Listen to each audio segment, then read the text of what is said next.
Hello and welcome everyone to the Marr Show. Thank you guys for joining me for another fantastic episode. It's sort of hard to comprehend this in my head, but Spongebob Squarepants has been on Nickelodeon for 20 years now. Originally aired in 1999, it's still hard to comprehend that this yellow sponge has been on television for so long. I watched the show for quite a long time as a kid. It was up until halfway through the 5th season that I stopped watching the show, but I still have fun memories of watching the series. I remember so much about the episodes, and heck, me and my friends still quote from SpongeBob to this day. Not so much in like the memes, but just quoting up so many great lines that the writers and people that worked on the show has crafted so beautifully ever since the show aired. And it's just incredible to see the show still going on, making people both young and old laugh and be entertained to this day. But we're not talking about the television series today, we're going to talk about video games, more particularly SpongeBob SquarePants Battle for Bikini Bottom. In the last episode, I talked about the remake, or ReHydrated, that was stated to come out next year by THQ Nordic. I was very happy to see this announcement, and I think most of us can agree we were not expecting this to see coming. And I know for some people who have never played this game are probably wondering what's so special about a SpongeBob SquarePants game. Don't get this game for you. This is hands down a fantastic platformer and one of my personal favorite games that I loved as a kid on the GameCube. It may not be super challenging or anything, however the amount of fun details and level designs, getting to play as free playable characters, collecting golden spatulas throughout Bikini Bottom, it is a really grand time that's going to keep you exhilarating to play through all out of the game, and it's a really fun game that is sort of getting a cult following over the years, and it really is a solid platform in my book. Then again, as I did share in my last episode, there was a lot of great games that Nickelodeon released based on SpongeBob SquarePants. There was also an awesome Jimmy Neutron game, and even the Fairly OddParents games are really fun as well. I was huge into Nickelodeon back then with like Jimmy Neutron, Fairly OddParents, Cat Scratch. If anyone remembers that, I love Cat Scratch. I wish it was on more instead of only lasting, what, 20 episodes? With SpongeBob SquarePants ReHydrated coming out next year, it got me had this sudden itch to revisit this game again and just see how it holds up overall and maybe get some ideas in to what I would love to see for the remake when it comes out. Plus, this gives me the option to replay the game, going back and collecting all 100 golden spatulas. The most I was able to get during my last playthrough was like 80, 82 or something, and I'm happy to say that I've beaten this game 100%. Again, it's not super challenging or anything, but the amount of fun that you will have within this game will just satisfy you, or satisfy the platformer inside of you, and just go, that was a fun experience, I'm really happy. Inside the chum bucket, Plankton creates a machine called the Duplicatotron 3000 to make an army of robots, which he plans to use to destroy the Krusty Krab. Although his plan is off on a good start, he realizes that he forgot to set the machine to program the robots to obey him. Thus the robots have their own free will and set out to rampage Bikini Bottom. While that's going on, SpongeBob and Patrick are playing with the toy robots and racehorses. When SpongeBob asks if playing with real robots would be cooler, he shows him his magic fishing shell, and that by saying the magic words and shaking the shell with the toy robot inside it, their wishes will all come true. The next morning, SpongeBob wakes up to see not only his house, but all of Bikini Bottom is under attack by an army of robots. Believing that the rampage was his fault, SpongeBob, along with Patrick and Sandy, set out to clean the mess up, helping out his friends and to save Bikini Bottom from destruction. Basic plot, but one thing that I really love about the show that makes it probably one of the best shows based of a television series is that it still has that fantastic writing that is evidenced from the original television series. You just get that feeling that all the original crew from the show worked hard on this game to make sure that it matched perfectly with the series. And one thing that I think is legendary about SpongeBob, and the reason why he still goes on to this day, is the writing. There are so many hilarious moments that even though it's been a few years since I watched a full episode of SpongeBob, that I still remember so many of the lines, catchphrases, and certain scenes that just pops up in my head. Like one of my personal favorite jokes from the Man Ray episode is that after Man Ray turns good and opens his banking account, he shows that he's got a checkbook with little poodles on them. That is one of my favorite scenes ever in SpongeBob, and it's just so hilarious and incredible to see these gags and jokes from 1999, 2000, 2003 from the first 3 seasons still be prominent with today's audiences to this day, and you really just feel the love of that humor within the game. And there are a lot of great hilarious moments within the game that I had to laugh at. They were just funny. So, okay is the magic wishing word? It used to be Alakazama Alabala Wiesna Tikitana Fushbar Griddle Bits von Wiederschnauzer, but I kept forgetting it. Now I can go get my equipment and ski in peace. Actually, I think that Patrick borrowed your equipment. What? Who said he could do that? I did. I figured if you didn't know, you wouldn't mind. Again. And what does Patrick want with that stuff anyway? He doesn't even know how to ski. I want the worm now! The proprietor Plankton has released the following statement. Hear me now! I'll crush you all beneath my... And now back to your regular programming. Retirement Home Girls Gone Wild. And that's one of the best parts about Battle for Bikini Bottom, is that you just have that feel that you're playing its own season of SpongeBob Squarepants if the one season revolves one storyline. And this show has a lot of great nods and moments referencing the first 3 seasons of SpongeBob as well. One of my personal favorites is when you're in rock bottom, you're going for the candy bar machine, and you see the bus stopping and going instantly.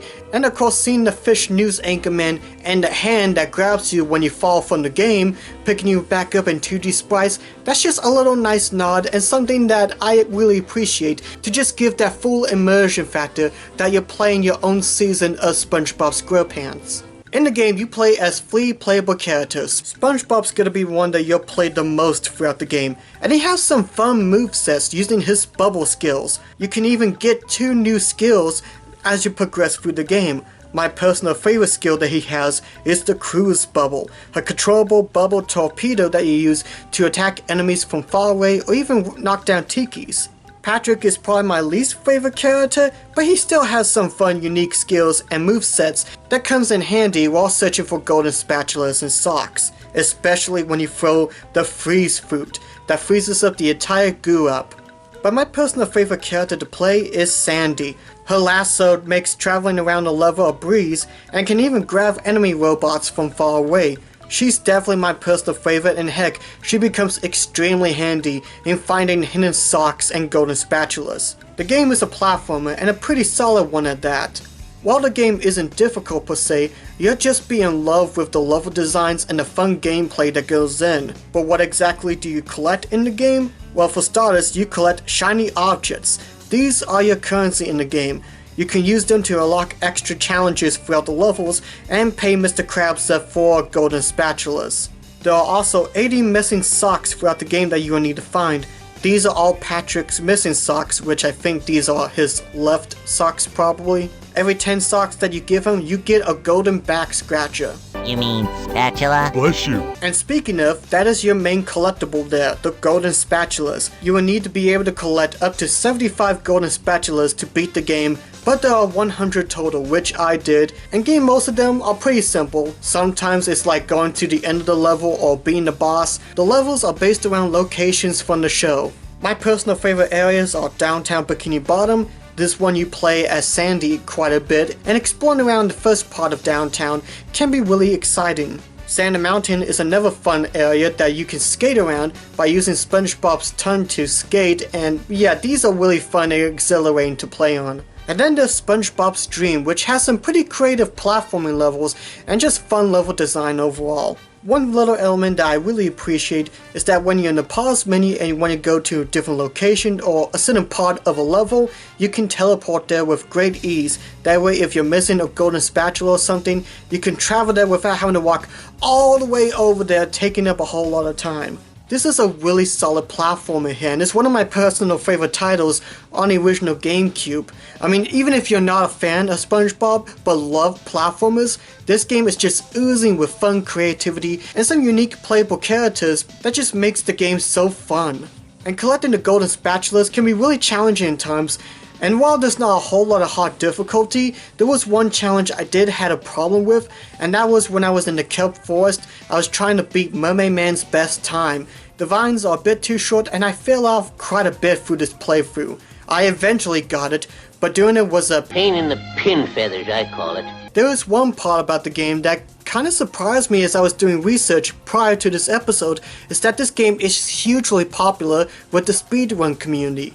I don't really get into speedruns as I'm not really the best when it comes to breaking the game, but seeing this huge community that just loves to speedrun this game to beat the best times, whether it be collecting the game 100% or just cheating their way through the game, is quite shocking, and seeing how people are able to perform these glitches and so on is, well, it's pretty hilarious. But again, I'm not a fan of breaking the game, nor would I have to remember how to do every single thing in order to beat the game at the best time. It's pretty surprising and kind of honorable, I guess. I mean, platformers are really fun to do speedruns with, even though I personally love to take my time with games and enjoy the journey. But hey, if you love speedrunners, then this is your game, the Battle for Bikini Bottom. You can speedrun through it. Of course, as I was playing through my GameCube version, there was a few things that did kind of nag me a little bit, such as the camera. I mean, it works fine, but when you want to look up or down, it's extremely sensitive and you have to be very careful with it. I mean, I didn't look up or down all the time, but when I need to, it's something that does get a little bit of a drag. And then other times, the sound effects can be very loud. Even with you adjusting the sound effects level, they can just be excruciatingly loud. And mostly with the waterfall. Whenever you're near an area that has a waterfall, that sound just pours the speakers. It really hurts the ears. And even though you can adjust the sound effects, there's no separate option for the voiceovers. So when you lower the sound effects, the voices also go quiet as well. I know a lot of those issues can be easily fixed on ReHydrated when it comes out, but one element about ReHydrated I am personally excited about is the amount of cut content that was removed from this game, such as when you originally go into Patrick's stream, you just see Patrick and nothing else. But originally there was going to be a full level where you play as Patrick going through ice cream. It would have been hilarious, but to be fair, to see Patrick dreaming of nothing, I think is a nice little nod to the season 1 episode where SpongeBob is entering everyone else's dreams. That's something I'm really looking forward to ReHydrated, though I guess if I had to mention something else that I would have liked doing, is that I guess I would love to see more involvement with Patrick and Sandy in all the levels. Most of the time when you're in an area, you can only play 2 characters, sometimes either SpongeBob or Patrick, and never SpongeBob or Sandy. And I would love to see you play as all 3 characters in all different areas, and being able to change them at any point in time, instead of just trying to find a bus stop or something. But that's probably just me wanting to play as Sandy more, as again, she's the most fun to use in the game. But aside from the sensitive camera, as well as the audio adjustments with the sound effects, I'm really surprised with how well this game has held up. It is a really solid platformer, and I'm still impressed with how well this game has aged overall. While some of the 3D modeling and some of the characters are a little bit dated nowadays, this game is still tons of fun. Many of the levels and areas that you explore can be really fun to explore around and discover socks and go to spatulas. The characters that you play have their own unique movesets or are a joy to play, and even the bosses, even though they're very easy, are really exhilarating as well. My personal favorite is the robot sponge that you fight late in the game. And if you're a fan of SpongeBob, this game has tons of great writing and a lot of nods to the show's first 3 seasons that you'll be laughing and just having fun memories of watching the show over again. Heck, I wouldn't be surprised if I say I'm now want to rewatch SpongeBob after playing this. I mean, the show is still great, and the first 4 seasons, I actually like this season 4, really hold up well to this day surprisingly. So yeah, I'm just gonna watch it for the heck of it. And I do recommend giving this game a shot, even if you're not a huge fan of SpongeBob, but love and breathe platformers. This is an excellent platformer to add to your collection. I do recommend it. And again, ReHydrated is going to come out in 2020. We don't know when, but rest assured I am really excited to get my chance to play that remake, to see what chances they make and some of the content that they're going to add in the remake that's just going to make it a blast. And I'm really happy to replay this gem again. It's just a beauty. And that's all the time we have for today, folks. So if you have any fun memories or thoughts about Battle for Bikini Bottom, just comment below. And if you want to get the game, I played the GameCube version, but there's also the original Xbox and PS2 versions. Those you can easily get anywhere. There's also a Game Boy Advance and PC versions, but both of them are a little bit different in terms of gameplay and narrative compared to the GameCube, Xbox, and PlayStation 2 versions. Heck, the Game Boy Advance version actually has you fighting a robot Squidward in it. Thank you guys for watching this, God bless yous, and I will see you all on the next episode of The Delmar Show. Bye bye!